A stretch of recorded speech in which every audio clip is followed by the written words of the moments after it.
पिछली बार तो हुआ नहीं था मेरा। मैं कौन हूँ, आया कहाँ से, और मेरा संबंध दुखमय कौन है, स्वीकृत करूँ बलिहार क्या। नमो समय साराय स्वामी क्या चपासते, चित स्वभावाय भावाय सर्वभावांत रक्षते। जो ये चाहिए, हाँ वो मतलब आवाज़ में क्लैरिटी नहीं आएगी अभी। हमारी जो चर्चा चल रही थी गाथा 32 और 33 की, जो हमने शुरुआत करके एक पैराग्राफ की है आत्मख्याति टीका का। हाँ 33 वी हैव टू स्टार्ट। 32 में ये आया था जो मैंने 11वें गुण स्थान और 12वें गुण स्थान का बाइफिकेशन करके बताया था कि जो एक जितमोह जिन है और एक क्षीणमोह जिन है। जितमोह जिन यानी जिनने मोह को जीत लिया है, और क्षीणमोह जिन यानी कि जिनने मोह को कंप्लीटली क्षीण कर दिया है, यानी कि नष्ट कर दिया है। अब जो जीव सम्यक दृष्टि तो है, भावलिंगी भी है, यानी कि उसको अपने आत्मा का भान है, मुनिराज है, शुद्धात्म परिणति उसकी 6ठे 7वें गुण स्थान के योग्य है। उस जीव के भी जब वो आत्मा की अनुभूति के काल में होता है, उसके अलावा जब भी उसका उपयोग बाहर आता है, तो जिस राग और द्वेष का वो अनुभव करता है वो कर्म के उदय के कारण होता है। यानी कि यदि मुनिराज को ये भाव आया कि मैं उपदेश दूं, किसी को दीक्षा दूं या आहार ग्रहण करूं, तो ये जो भाव आया है ये उनका स्वाभाविक भाव है कि विभाव भाव है? विभाव भाव है। उसमें निमित्त कौन पड़ा? कर्मों का उदय निमित्त पड़ा। तो उस कर्म के उदय ने जैसा इनको रिएक्ट करवाना चाहा मतलब इच्छा तो नहीं होती है, लेकिन जो भाव्य भावक भाव पिछली बार समझाया था उसके अकॉर्डिंग जो कर्म का उदय आया उसके अकॉर्डिंग ये उसके साथ बह गया, यानी कि इसने रागद्वेष कर लिया। तो ये तो है भाव्य भावक संकर दोष। तो 6ठे 7वें गुण स्थान वर्ती मुनिराज के भी 6ठे गुण स्थान में भाव्य भावक संकर दोष है। वो उसको जीते नहीं है पूर्ण रूप से। फिर उसके बाद में जब श्रेणी चढ़ते हैं, तो श्रेणी चढ़ने के काल में जब 11वें गुण स्थान में कंप्लीटली, ऐसा कहते हैं 10वें गुण स्थान के अंतिम समय तक भी सूक्ष्म लोक का उदय रहता है, तो 11वें गुण स्थान में जाके जब आपने टोटली दबा दिया, यानी कि कोई भी कर्म का उदय आ जाए उस काल में उनको उसके कारण राग या द्वेष की उत्पत्ति बिल्कुल भी नहीं है, तो भाव्य भावक भाव का अभाव होता है, उसको जीत लेते हैं। यानी कि यदि उपसर्ग चल रहा होगा 11वें गुण स्थान में, तो इनके उसका कोई रिएक्शन नहीं होगा, कोई भी कैसा भी परिस्थिति हो। तो ये तो हो गया 32वीं गाथा का अर्थ। 33वीं गाथा के अर्थ में जो 12वें गुण स्थान में टोटल मोह का नाश हो चुका है उसकी चर्चा। तो वहां भाव्य भावक भाव का कंप्लीट अभाव, क्षीण हो गया है। एक बहुत अच्छी जो चर्चा आती है प्रवचन सार ग्रंथ में भी जो भी ली थी, उसमें आता है कि कर्म के उदय में जीव के ज्ञेयार्थ परिणमन होता है। अब ये वर्ड समझना, ज्ञेयार्थ परिणम, और इसको अपने ऊपर भी घटाया जा सकता है। फिर ज्ञेय अर्थ, ज्ञेय में कौन कौन आया? सभी जीव, सभी चीजें, सभी आ गए। ज्ञेयार्थ, परिणमन, परिणमन किसका हो रहा है यहाँ पे? ज्ञेय अर्थ का नहीं हो रहा है, जीव का हो रहा है। तो जीव जब ज्ञेय अर्थ के अनुसार परिणमित हो जाता है, या एक ज्ञेय से दूसरे ज्ञेय में चंचलता करता है, तो ये गेयार्थ परिणाम। ये वर्ड समझ में आ गया कि मैं इसको और खुलासा करूँ। यानी कि यदि एक थप्पड़ पड़ा तो वो थप्पड़ क्या था? वो एक गेय था, बराबर। आपके शरीर के ऊपर जो थप्पड़ पड़ा है वो शरीर पर पड़ा हुआ जो हाथ का छाप, आत्मा के लिए वो एक गेय था। लेकिन गेय के अनुसार आप परिणमित हो गए कि आपने उसमें द्वेष बुद्धि करी, तो ये गेयार्थ परिणमन हो गया। अब ये 3 लेवल से हुआ। जो मिथ्या दृष्टि को थप्पड़ पड़ा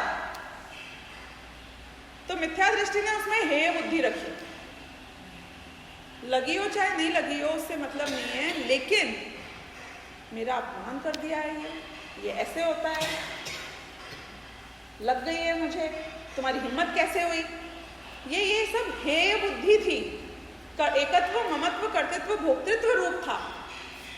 शरीर की इज्जत में मेरी इज्जत है, इस क्रिया में मेरी बेइज्जती है, ये सब क्या था? ये एकत्व, ममत्व, कर्तृत्व, भोक्तृत्व था। तो मिथ्या दृष्टि के ये एकत्व, ममत्व, कर्तृत्व, भोक्तृत्व जो है, ये इस रूप से गेयार्थ परिणमन होता है। ये क्लियर? तो मिथ्या दृष्टि के हर चीज में एकत्व, ममत्व, कर्तृत्व, भोक्तृत्व रूप ही होता है। यानी कि जिसको जानते हो उसको या पॉजिटिव रूप से जानो या नेगेटिव रूप से जानो, लेकिन एकत्व, ममत्व पूर्वक ही जानो। जैसे कि जिससे आपको इंटरेस्ट नहीं है, ये मुझे आवाज आ रही है, कहाँ से आ रही है, बोले हमने रुचि नहीं है हमें जानने में, तो वो भी तुम्हारे एकत्व, ममत्व पूर्वक है। पूछो कैसे? जब इग्नोर किया तो क्या एकत्व, ममत्व? सुंदर जी भाई तो बोलेंगे नहीं अपने ही काम चल रहा है, लेकिन आप उसको जब एकदम इग्नोर कर रहे हो तो उसमें एकत्व, ममत्व कैसे आया? हाँ, द्वेष भाव नहीं, उपेक्षा भाव भी आपका एकत्व, ममत्व रूप है। मैं कह रही हूँ क्यों? उससे ना मुझे कोई फायदा है ना कोई नुकसान है, यानी कि वहां भी एकत्व, ममत्व भाव तो था। तुमने गेय को गेय जाना भी, लेकिन एकत्व, ममत्व के बिना नहीं जाना। आपको ये बात ख्याल आई कि नहीं आई?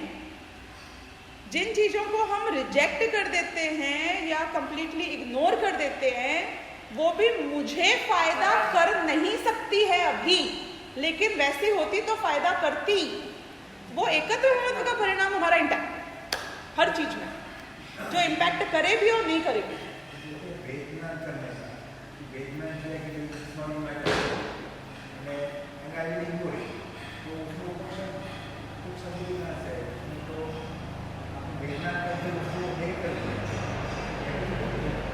देखो, एक तो वो मुझे सुखी कर सकता था, वो मुझे दुखी भी कर सकता था, लेकिन अभी कुछ नहीं कर रहा है, ऐसी मान्यता होना।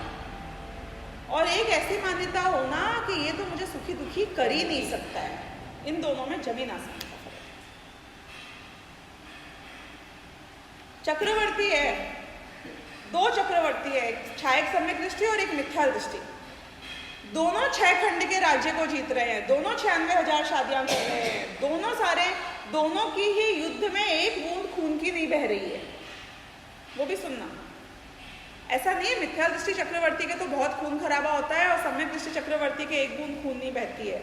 ये जो 7वें नरक जाने वाला मिथ्या दृष्टि चक्रवर्ती है, इसके भी युद्ध में एक बूंद खून नहीं बहती है। पता था आपको ये बात? He is also not doing any हिंसा। अरे एक भी बूंद खून कैसे बहेगी? आप मुझे एक बात बताना, आपके सामने यदि कोई 6 आदमी बंदूक लेके आ जाते हैं, आप लड़ोगे? तो खून की बूंद क्यों बहेगी? वो आपसे बोलेगा दे दो आपका पर्स, खून की बूंद बहेगी पर्स देने में? ये सवाल ही नहीं है। चक्र रत्न को लेके जब चक्रवर्ती किसी भी राजा के पास जाता है, 32,000 मुकुटबद्ध राजा, वो इतने छोटे होते हैं कि they dare not accept his leadership।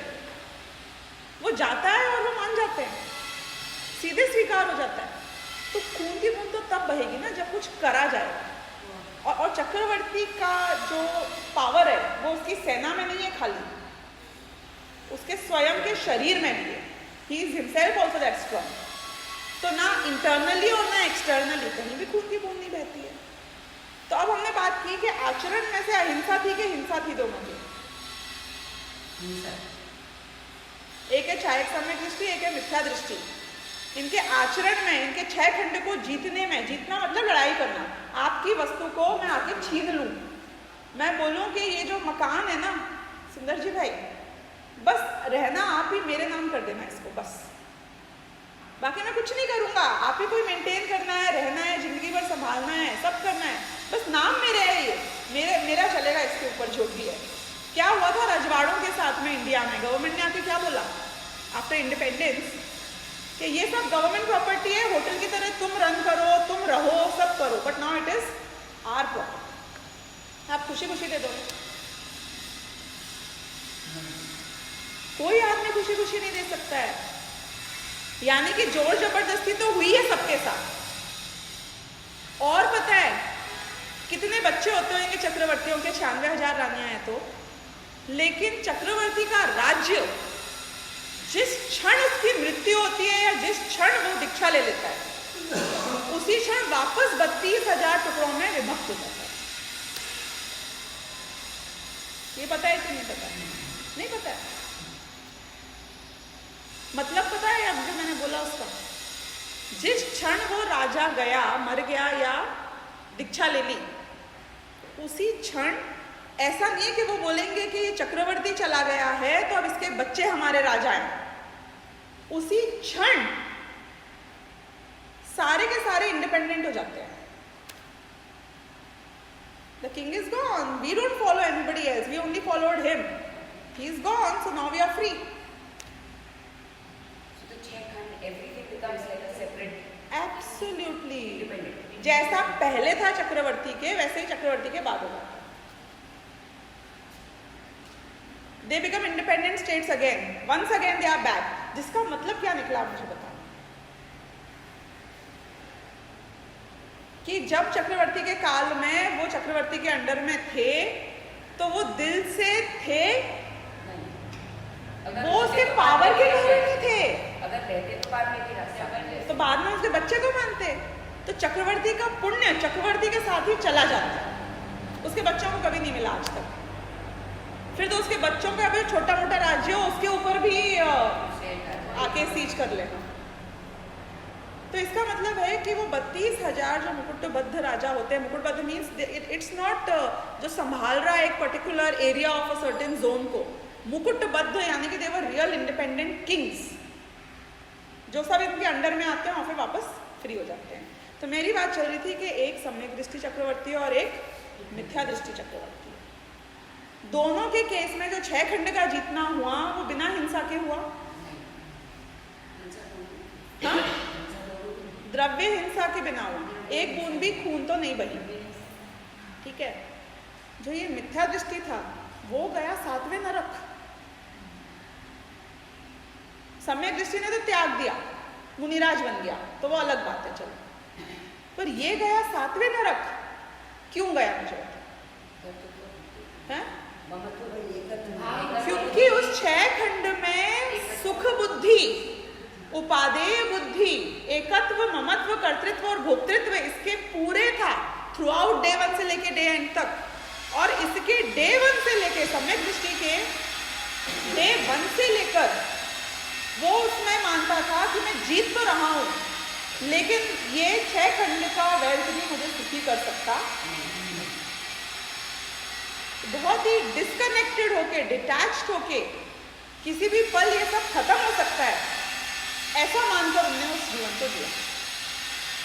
काम सारे किए, षड्यंत्र भी रचे होंगे, कूटनीति भी की होगी, पॉलिटिक्स की होगी। भरत बाहुबली की जो कहानी आती है उसमें तो उन्होंने किया ना, कितनी सारी समझो दिखाते हैं। तो पॉलिटिक्स सारी खेली होगी दुनिया भर की, लेकिन फिर भी ये जानते हुए कि बधा भूल छे।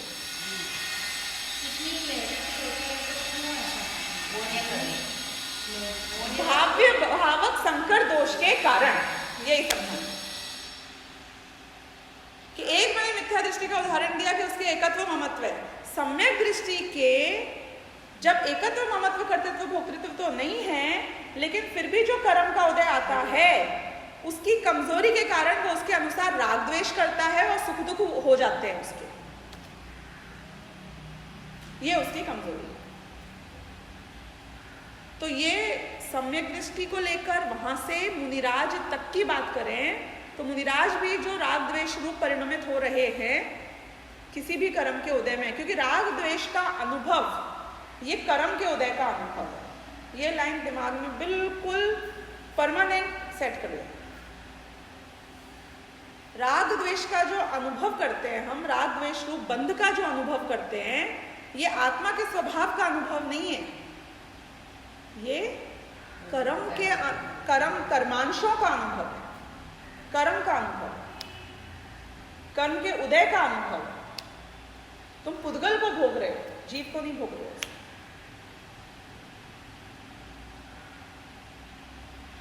तो यहां पुद्गल की जीत है और तुम्हारी हार। तो सम्यक दृष्टि जीत, बिल्कुल बोल ही रहे हैं हम। जो ज्ञात परिणमन रूप क्रिया है इसका कारण ज्ञान नहीं है, इसका कारण मैं नहीं हूं, इसका कारण कर्म का उदय। तो ये कर्म का उदय आया तो वो सम्यक दृष्टि जीव जानते समझते हुए कि ये नहीं करना चाहिए, ये गलत है, लेकिन फिर भी he is forced to do all that he is doing. अब इसका उदाहरण आप लो, समझो एक ड्रग एडिक्ट या एक डायबिटीज वाले आदमी की तरह। तो डायबिटीज वाले आदमी के ज्ञान और श्रद्धान में क्या कमी है कि शक्कर खाऊंगा या मीठा खाऊंगा तो मरूंगा। ज्ञान और श्रद्धान में क्या कमी है मुझे बताओ।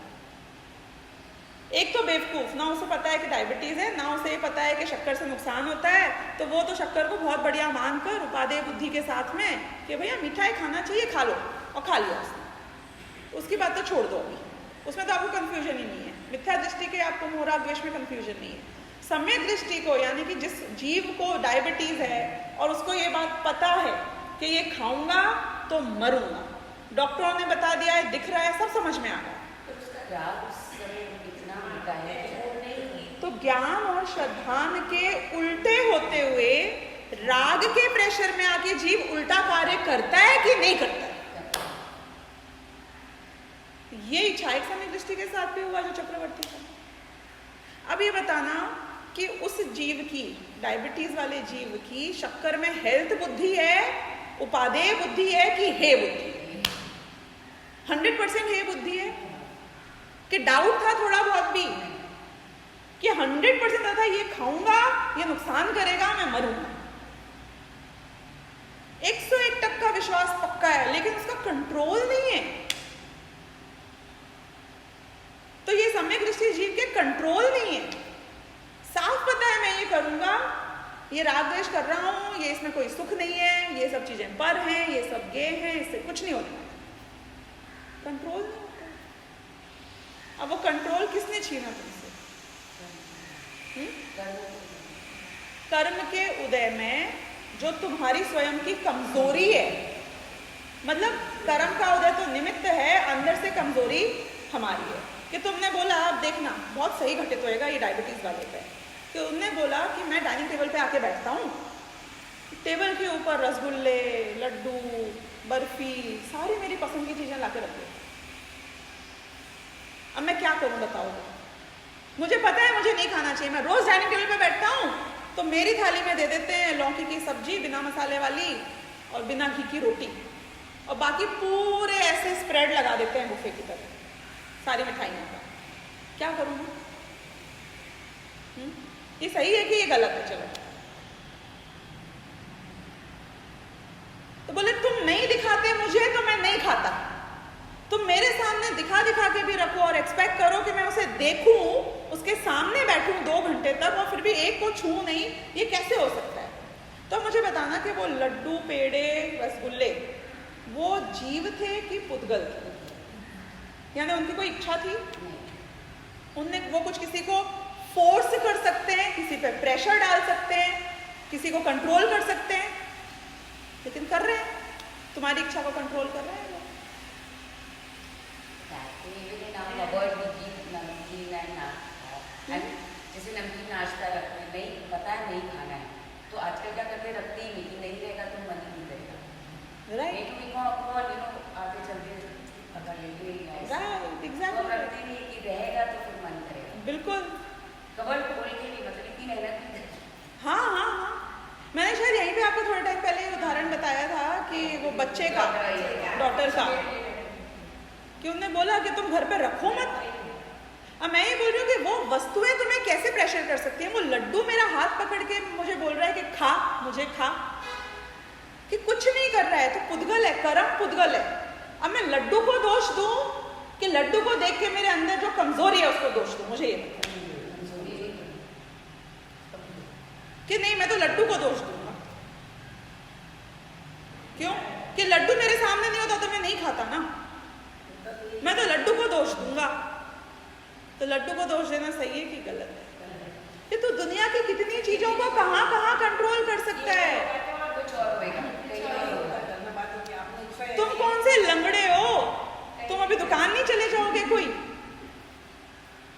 किसी एक दुकान में गली में पहुंच जाना, वहां इतनी दुकानों में तुमको लड्डू नजर आ जाएंगे। तुम्हें अगर उसके बिना नहीं चलता है तो घर पे तो हम नहीं रखेंगे, तो वहां दिख जाएंगे। शादियों में नहीं जाओगे, बर्थडेज में नहीं जाओगे, पार्टीज में नहीं जाओगे, किसी के घर नहीं जाओगे, जिसके घर जाओगे वो सब छुपा के रखेंगे तुम्हारे सामने। कि अगर लड्डू के हाथ में तुमने अपनी लगाम दे दी कि लड्डू दिखेगा तो मैं खाऊंगा, लड्डू नहीं दिखे, कर्म का उदय नहीं आए तो मैं राग द्वेष नहीं करूंगा, कर्म का उदय आ गया तो मैं क्या करूं, मैं क्या करूं। कि तेरी कमजोरी है, तुझे स्ट्रांग बनना पड़ेगा। तेरे नाक के सामने लड्डू लाया है तो भी तेरे अंदर से इतना स्ट्रांग बनना पड़ेगा कि नहीं, मुझे तो नहीं खाना है। तो कर्मों को दोष देना भावे भावक भाव के लिए कि जीव को दोष देना? कि दोष तो खुद का ही है। क्यों? क्योंकि इस केस में लड्डू तो सामने रहेंगे, यानी कि कर्म का उदय तो प्रति समय संसारी जीवों के रहेगा ही रहेगा, उसको तुम नहीं हटा सकते हो कि पहले कर्म खत्म करके आओ, क्या ऐसा पॉसिबल ही नहीं।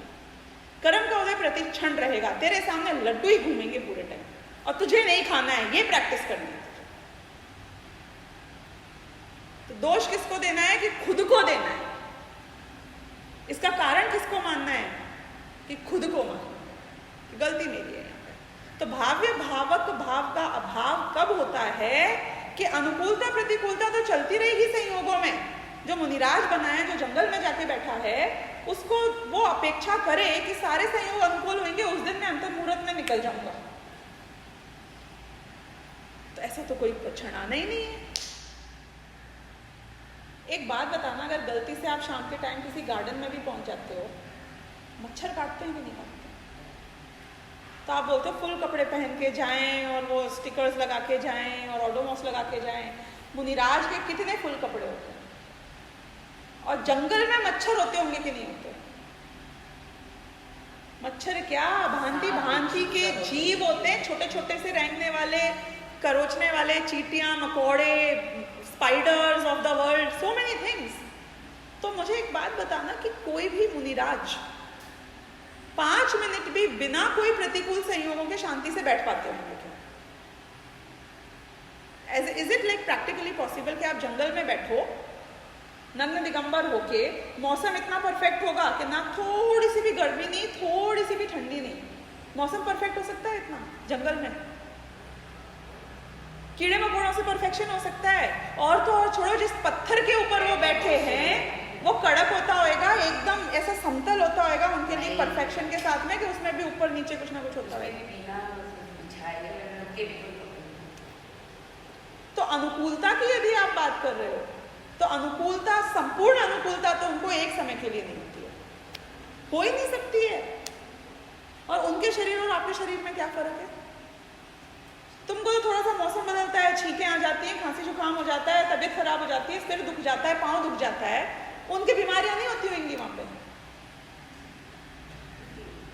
तो अगर उनके भाव्य भावक भाव चलता रहे तो पूरे टाइम निरंतर संश्लेष परिणाम नहीं जी, नहीं, संश्लेष परिणाम का अभाव ही नहीं हो सकता उनके। क्यों? क्योंकि यदि संयोगों में ही अनुकूलता और संयोगों में ही प्रतिकूलता का भाव हो तो आपको शांति कैसे मिलेगी वहां पे? वहां तो कंटिन्यूस प्रतिकूलता चल रही है, उससे बच के तो नहीं जिया पाएगा। तो क्या करना पड़ेगा? लड्डू तो नहीं हटेंगे ना उनके संयोग तो सही नहीं हो रहे हैं ना, वो तो वैसे ही रहेंगे। तो अब वो कैसे स्ट्रांग बने कि उसमें रिएक्ट करना उनने छोड़ दिया, राग द्वेष उसमें नहीं किया। लेकिन वो भी जितने टाइम शुद्धोपयोग में रहते हैं तब तक कर पाते हैं, और जैसे ही वापस आते हैं बाहर तो शुभोपयोग में वो भी बह जाते हैं, फिर कर्मों के अंशों का ही अनुभव करने लग जाते हैं। तो इसलिए यहाँ पे ये समझाया कि जो जित मोह जिन है उनके भाव्य भावक भाव का संपूर्णतः अभाव है।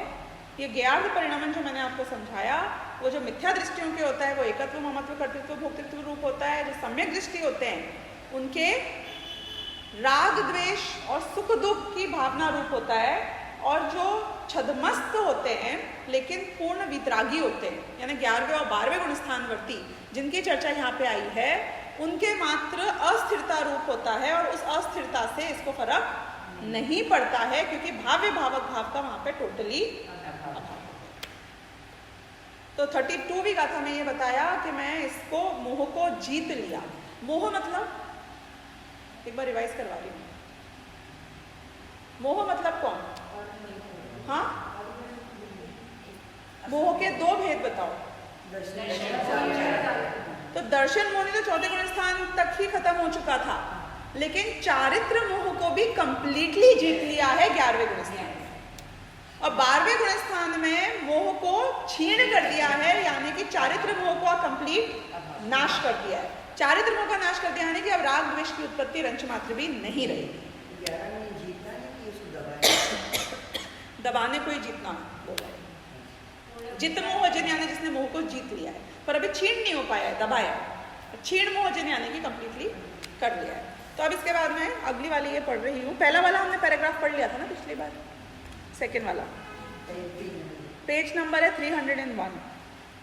पूर्वोक्त विधान से, यानी कि ऊपर जो ये दिखाया है ना प्रोसेस, जो मुनि फल देने की सामर्थ्य से उदय रूप होकर भावक पने से प्रकट होते हुए मोह कर्म के अनुसार प्रवृत्ति वाले भाव्य रूप अपने आत्मा को भेद ज्ञान के बल से दूर से ही अलग करके, इस प्रकार मोह का बल पूर्वक तिरस्कार करके भाव्य भावक संकर दोष को दूर करके एकत्व में टंकोत्कीर्ण विश्व के ऊपर तिरते हुए प्रत्यक्ष उद्योतपने से सदा अंतरंग में प्रकाशमान अविनश्वर स्वतः सिद्ध और परमार्थ रूप भगवान ज्ञान स्वभाव के द्वारा परमार्थ से सर्व अन्य द्रव्यों से भिन्न अपने आत्मा का अनुभव करते हैं। ये सारे तो आ ही गए इसमें, पूर्वोक्त विधान में ये पूरा आ गया। भाव्य भावक भाव को जीतना, उससे भिन्न जानना, अपने आत्मा का ऐसा अनुभव करना जैसे कि आप पूरे उसके ऊपर टंकोत्कीर्ण रूप से तैर रहे, ये सब तो इसमें आ गया। उसके बाद एडिशनल क्या हुआ, इस विधान से आत्मा में से मोह का तिरस्कार तो किया इसने, ऊपर भी आया मोह का तिरस्कार, यहाँ भी ऐसे किया उसने मोह का तिरस्कार। तिरस्कार वर्ड से मुझे जो याद आई एक बात मैं बताती हूँ।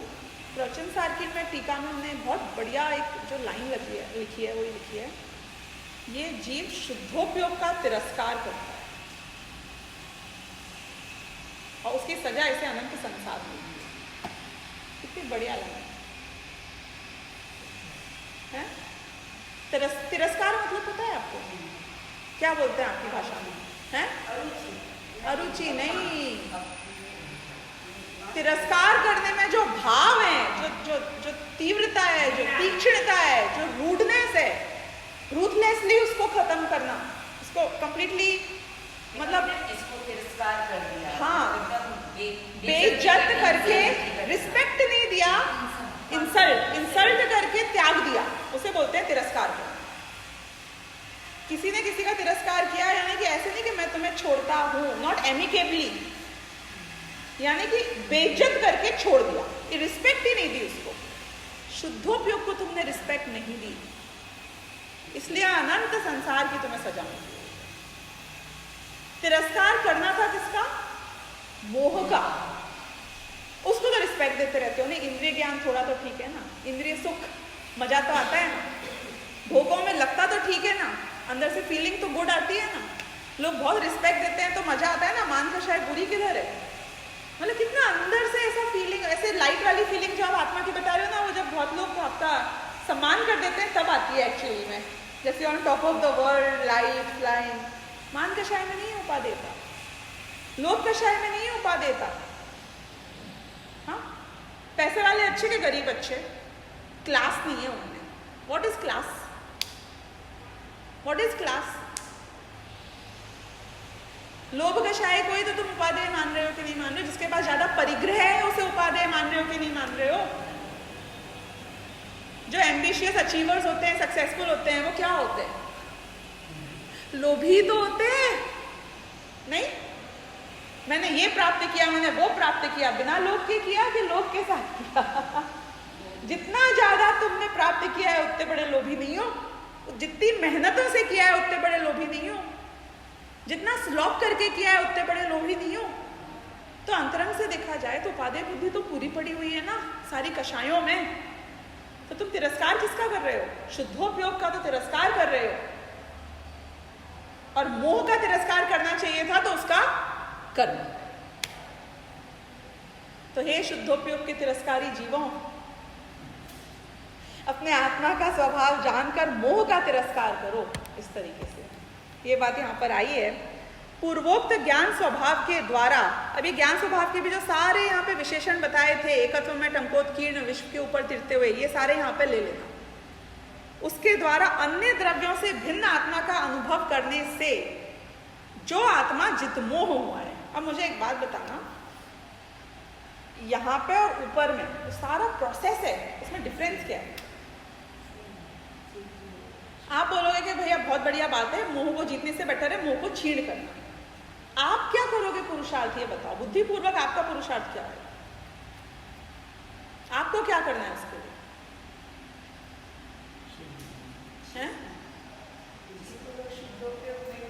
प्रोसेस सेम है, बिगिनिंग से लेके एंड तक। प्रोसेस में कुछ नहीं बदल रहा है। कि बच्चा पूछे कि मुझे स्कूल टॉप करना है, मुझे स्टेट भी टॉप करना है, मुझे कंट्री भी टॉप करनी है, मुझे एकदम बड़े बड़े इंस्टीट्यूट में एडमिशन चाहिए है, सबका एक प्रोसेस है। क्या प्रोसेस है? पढ़ाई अच्छे से करो। कि नहीं, स्टेट को जीतने के लिए अलग पढ़ाई है और कंट्री को जीतने के लिए अलग पढ़ाई है कि नहीं? प्रोसेस सेम है। वही प्रोसेस में जितने तुम आगे बढ़ते जाओगे उसमें ये भी हो जाएगा, वो भी हो जाएगा, वो भी हो जाएगा। तो मोह को जीतने का और मोह को छीण करने का प्रोसेस सेम। तो ये यहाँ पे एकदम क्लियरली बताया। ऐसा करने से जो आत्मा जितमोह हुआ है, जब वही आत्मा अपने स्वभाव की भावना का भली भांति अवलंबन करके मोह की संतति का ऐसा आत्यंतिक विनाश करता है। मोह की संतति यानी कि जो बार बार मोह हो रहा है ना, हर समय की पर्याय में मोह प्रकट हो रहा है। संतति पता है कैसे बोलते हैं? कंटिन्यूएशन में जो होता रहता है, राइट, कंसिस्टेंटली, लेगेसी। मोह की legacy, legacy is the right word. तो वो लेगेसी का आप आत्यंतिक विनाश कर देते हो। ऊपर वाले केस में विनाश तो किया था, विनाश मतलब दबाया तो था, लेकिन उसकी संतति का विनाश नहीं हुआ था क्योंकि वो वापस आ जाएगी। यहाँ पे आत्यंतिक विनाश कर दिया है कि अब मोह कभी भी वापस प्रकट नहीं होगा। कहाँ गया? हाँ, ऐसा आत्यंतिक विनाश करता है कि फिर उसका उदय ही ना हो।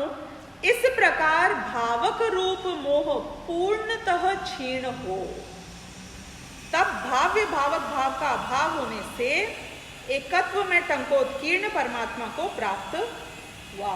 यानी कि इसके बाद ये अरहंत भगवान बन जाता है, केवल ज्ञान प्रकट हो जाता है। हाँ?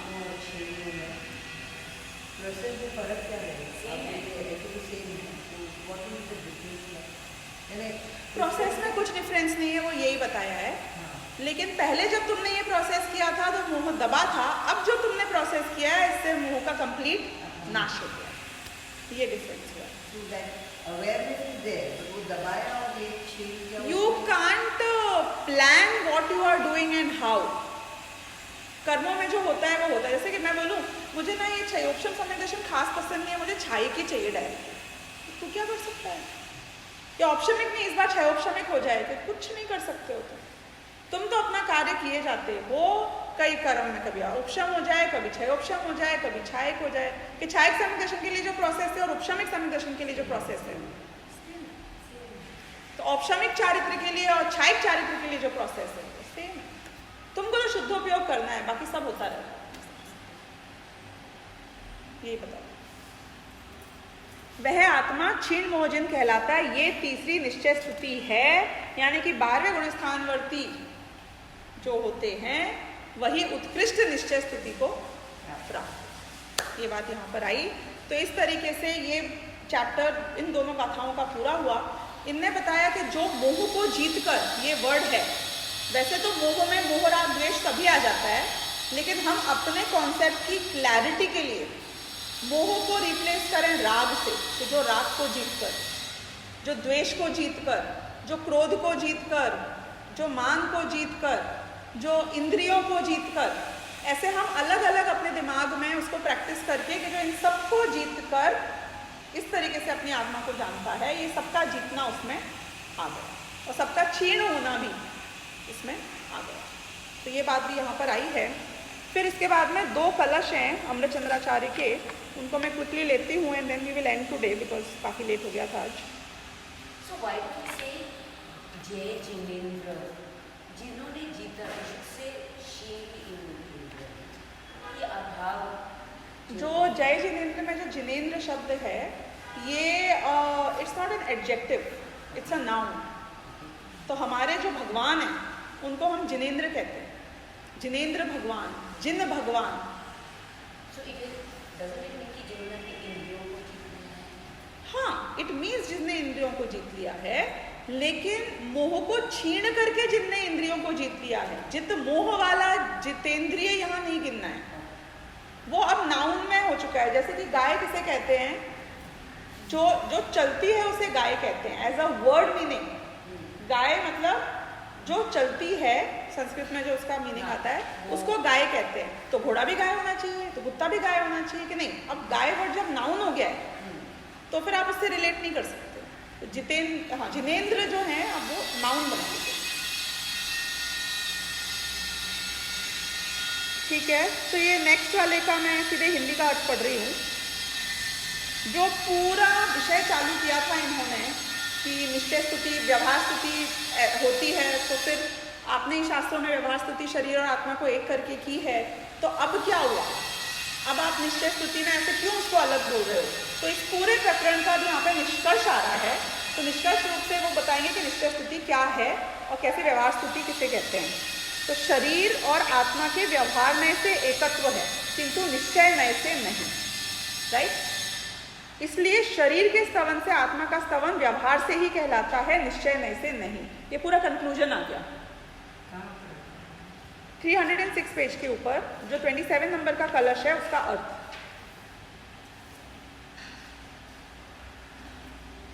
कि व्यवहार नहीं से तो शरीर के स्तवन से आत्मा का स्तवन है, ये बात सही है। तो व्यवहार स्तुति तो वो है। निश्चय नहीं से तो चेतन के स्तवन से ही चेतन का स्तवन होता है, और वह चेतन का निश्चय स्तवन यहाँ जितेंद्रिय, जितमोह और क्षीणमोह रूप से जैसा कहा है वैसा ही होता है। यानी कि असली निश्चय स्तुति तो जो यहाँ समझाई है वही है। तो एक ये आ गया। इसी प्रकार अज्ञानी ने तीर्थंकरों के व्यवहार स्तवन के आधार पर जो प्रश्न खड़ा किया था उसका नए विभाग से इस प्रकार उत्तर दिया है, जिसके बल से यह सिद्ध हुआ कि आत्मा और शरीर में निश्चय से एकत्व नहीं है। फिर हम आते हैं 28 नंबर के अर्थ के ऊपर, जो 307 पेज का लास्ट पैराग्राफ है। ये अब फाइनली इसको पूरा एंड कर रहा है प्रकरण को। जब तत्व से परिचित मुनिराजों ने आत्मा और शरीर के एकत्व को इस प्रकार नए विभाग की युक्ति द्वारा जड़ मूल से उखाड़ फेंका है, तब निजरस के वेग से आकृष्ट हुए प्रस्फुटित किस पुरुष को वह ज्ञान तत्काल ही यथार्थपने को प्राप्त ना होगा। यहाँ ही ये समझाना चाह रहे हैं कि जब कोई प्रश्न खड़ा करेगा ना कि ये सब आप कहानी जो हमें बता रहे हो ये बहुत साउंड अच्छी करती है कि मोह को जीत लेना चाहिए, मोह को छीन कर लेना चाहिए, ऐसे कौन से जीव हैं जिनके ऐसा होता है? हमें ऐसे कोई आदमी दिखाओ ना जो ये अचीव कर सकता हो, ये पॉसिबल है। तो वो बोल रहे हैं कि जो तत्व से परिचित मुनिराज हैं, यानी भावलिंगी मुनिराजों की यहाँ बात चल रही है कि उनने ऐसा प्रकट किया है एक नए विभाग के लेवल तक। कैसा? आत्मा और शरीर के एकत्व को नए विभाग की युक्ति द्वारा जड़मूल से उखाड़ फेंका है। तो बोले जब मुनिराज के ये पॉसिबल है, तो फिर जो पुरुष के भी आत्मा की तीव्र समझो इंटरेस्ट जागेगा, रुचि जागेगी, उसके भी ये होने में कौन रोक सकता है उसको? क्यों इम्पॉसिबल है? मतलब हु सेड इट्स नॉट? कोई बोलेगा, जैसे हमारे में से कई लोग ऐसे कहते हैं कि ये ना बातें सुनने में अच्छी लगती हैं कि थप्पड़ मार दो राग द्वेष नहीं हो, सिर फूट जाए राग द्वेष नहीं हो। हमने तो आज तक किसी को नहीं देखा ऐसा होता नहीं है, असली में नहीं होता है, ये कहानियों में ही हो सकता है। हमें कोई रूप दिखाओ ना कि अरहंत देखो, सिद्ध देखो, कि अरहंत सिद्ध को कहाँ देखे हैं, कि पार्श्व भगवान के ऊपर पत्थर पड़े थे क्या, वो तो हम कहाँ जाने हैं उनको। तो साक्षात जो आज की डेट में मुनिराज हैं, पंचम काल के अंत तक जो रहेंगे भावलिंगी मुनिराज, तो ऐसे तत्व के जानकार मुनिराजों के जीवन में आप ऐसा ही देखोगे। तो बोल रहे हैं कि ऐसे अभी भी है और ऐसा तुम्हारे भी हो सकता, कोई इसमें आश्चर्य की बात नहीं। तो ये बात करके उन्होंने इस पॉइंट को यहाँ पे कंक्लूड किया कि वो इस मार्ग पे चल चुके हैं। और इसके बाद अब हम 34वीं गाथा से इसके आगे नेक्स्ट में लेंगे। सहजानंदी शुद्ध स्वरूपी अविनाशी हूँ आत्मस्वरूप,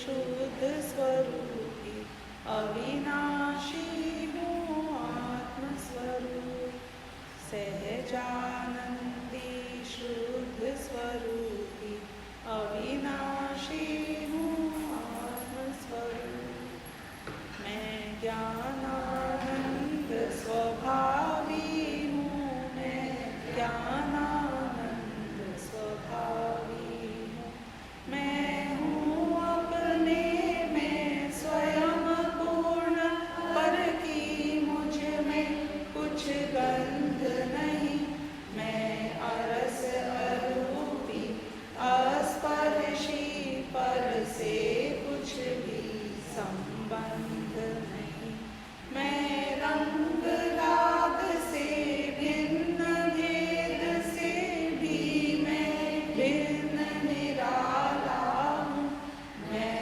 हूँ अखंड चैतन्य पिंड, निज रस में रमने वाला हूँ, मैं ही मेरा करता धरता, मुझ में पर का कुछ काम नहीं, मैं मुझ में रहने वाला हूँ, पर में मेरा विश्राम नहीं, मैं शुद्ध बुद्ध अविरुद्ध एक, पर परिणति से अप्रभावी हूँ, आत्मानुभूति से प्राप्त तत्व में ज्ञानानंद स्वभावी हूँ, मैं ज्ञानानंद स्वभावी हूँ, मैं ज्ञानानंद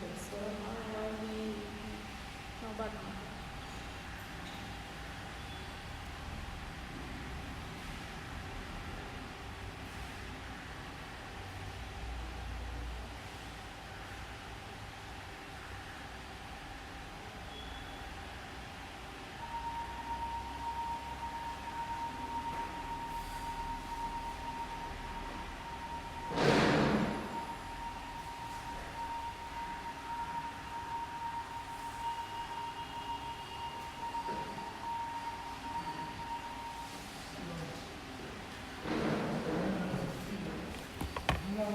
का जो प्रोग्राम था कल का, ये है